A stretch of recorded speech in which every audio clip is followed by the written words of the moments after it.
So I know you guys have seen these as big posters in my speech room, but I just want to kind of flip through and show you what I have in this folder because it's all from the Speech Sound Disorders Charts and Posters bundle. So I use these for screeners. They're really great for screeners, and I also have the black and white copies that I attach as well. So I've got them, and I've got one for the phonological patterns too. I just haven't laminated it yet. Free vowel chart, so you can get this for American, like the North American English, and this is Australian English. And then the next set that I have are these developmental fact sheets. These are all for like speech. So you've got what sounds you'd expect, intelligibility norms, and then patterns that should be decreasing and ones that are typical for this age. And then as you get older, I've got these phonological awareness skills that are emerging. So this is for the SLP. It's kind of like, I guess, little sheet fact sheet for different ages.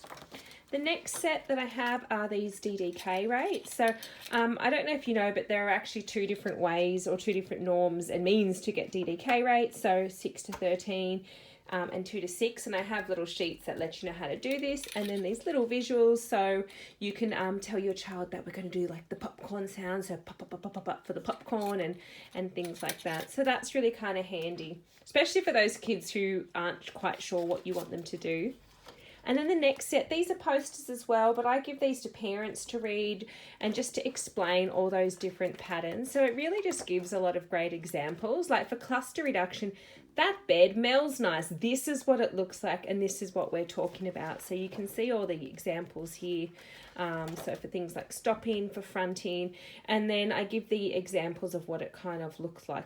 And once parents kind of clue into these patterns, they get it and they're like, oh, okay, that's right. And teachers as well, they can kind of understand what we're talking about if you explain to them that every time there's a k in a word, it's replaced with a t. So these are awesome. And then the last little set are my metaphors. I love the metaphors because I'm a big believer that you can't use one cue for every single child.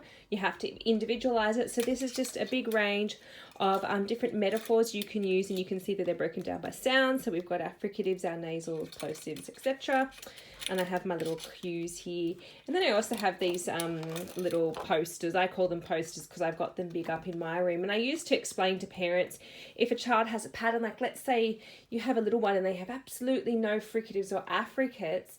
I guess, you know, when you step back and look at big picture, you can describe to parents what's missing and what you are going to work on. And then you've got your little metaphors as well, which I really like teaching. And then this kind of goes individually into what plosives are and how they're made, and then common errors on these sounds. So this is just a way, I guess, to like inform, educate and empower parents that they can understand their child's speech, and even teachers, and just like why children are doing these, you know, common errors or developmental patterns that we see with them. So that there is the whole set of speech sound disorders charts and posters.